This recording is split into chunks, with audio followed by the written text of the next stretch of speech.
Nagorno Karabakh के बाद अब बात लद्दाख की करते हैं, क्योंकि चीन से फिर बातचीत हुई है। साथ में कमांडर लेवल की बातचीत में चीनियों को समझाया गया, जोर देकर बताया गया कि जिनपिंग के शागिर्दों को हर हाल में एलएसी से अपने पाप की गठरी उठानी ही होगी। लेकिन क्या चीन बात से मानेगा?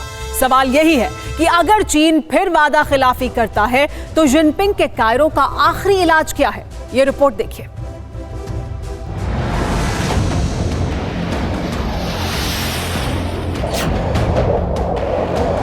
बाज सी फुर्ती से सिर पर बारूद बरसाने का मादा और तूफान की मानिंद दुश्मन की तबाही का किस्सा लिखने की कुव्वत, देश के परवाजों की ये ताकत चीनियों की अति के अंत का आखिरी अध्याय लिखने की तैयारी है। लद्दाख के बर्फीले रेगिस्तान की 15,000 फीट ऊंची चोटी पर उड़ती धूल बता रही है कि अब हमारे जांबाजों के कदम पीछे नहीं हटेंगे। चीन बातचीत से मानता है तो सही, नहीं तो जो चीनियों को पसंद है वही।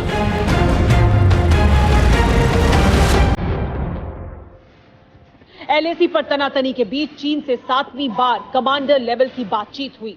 चुशूल में दोनों देशों के कोर कमांडर के बीच ये 7वीं बैठक थी।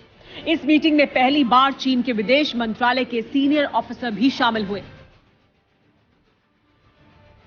इससे पहले सितंबर में कोर कमांडर की मीटिंग हुई थी, जिसमें दोनों देश एलएसी पर और ज्यादा सैनिकों की तैनाती न करने के लिए तैयार हो गए थे।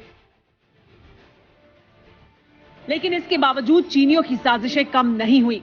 एलएसी के पास ड्रैगन की लाल सेना के इस जमावड़े को देखिए। एलएसी के पास चीन ने नया मिलिट्री बेस तैयार किया है। चीन ने टैंक, आर्टिलरी गन और MBRL को भी एलएसी पर भेजा। तिब्बत के होटान एयरबेस पर J-20 स्टेल्थ फाइटर तैनात है। भूटान से लगे गोलमुंड एयरबेस पर शियन H-6 बॉम्बर को तैनात किया। काशगर एयरबेस पर H-6 बॉम्बर की तैनाती की जा चुकी है। मई से अक्टूबर का आधा महीना बीत चुका है, लेकिन एलएसी पर कुछ नहीं बदला है। दोनों देशों की फौज आमने सामने है। इतना ही नहीं, मौजूदा वक्त में चीन के 60,000 से ज्यादा जवान एलएसी के करीब तैनात हैं। अमेरिका के विदेश मंत्री ही नहीं, एनएसए ने भी साफ कह दिया है कि चीन से बातचीत का कोई फायदा ही नहीं। बातचीत का ढोंग कर चीन वक्त जाया कर रहा है। चीन से युद्ध ही आखिरी विकल्प है।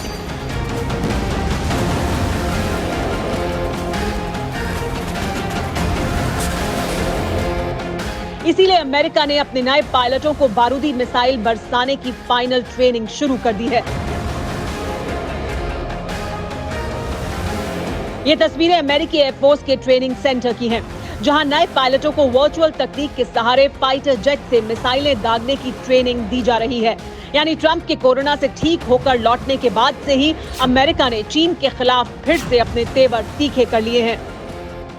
ताइवान नेशनल डे पर चीन की गीदड़ भभकियों को सीरियसली लेते हुए अमेरिका ने अपना जंगी बेड़ा फिर से साउथ चाइना सी में चीन की चौखट की तरफ रवाना कर दिया है।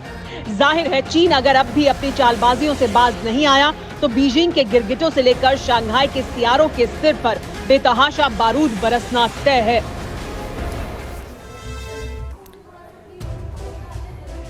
चीन में कहावत है, to scare away the monkeys sometimes you need to skin a cat, यानी बंदरों को डराने के लिए कभी कभी बिल्ली की खाल खींचनी जरूरी होती है। ये कहावत चीनियों पर ही सटीक बैठती है, क्योंकि ड्रैगन के जबड़े हमेशा के लिए खामोश करने का वक्त आ चुका है, जिसके लिए देश का बच्चा बच्चा कैसे तैयार है, इसका अंदाजा इस तस्वीर से लगाया जा सकता है।